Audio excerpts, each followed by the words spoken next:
One of the many Americans who are on the path to sainthood, Emil Kapaun.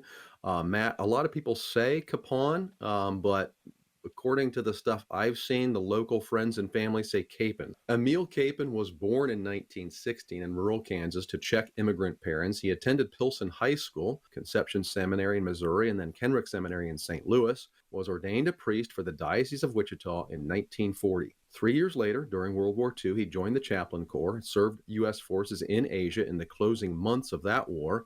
He continued working as a chaplain at Fort Bliss in Texas and then in Japan. A few months after he arrived in Japan, conflict erupted in Korea, and in the summer of 1950, Father Kapaun was in Korea with the 1st Cavalry Division of the U.S. Army. During several months of fighting, Kapaun earned a reputation for selfless service to the soldiers, including offering Mass and hearing confessions from his Jeep.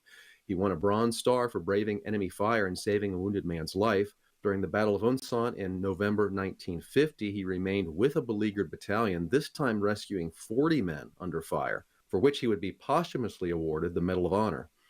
With other survivors, he was taken prisoner by the Chinese army and taken to a prisoner of war camp in North Korea, where on May 23rd, this week in 1951, he died of disease and malnutrition. His remains were returned to the U.S. at the conclusion of the war. He was buried with hundreds of other unidentified soldiers in Hawaii. In 1993, his cause for canonization was opened.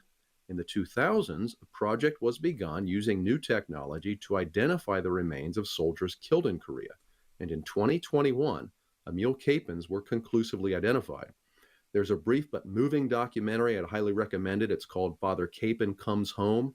It depicts the return of his remains to Wichita, where he was buried in the cathedral in September 2021, 70 years after his death this week in 1951.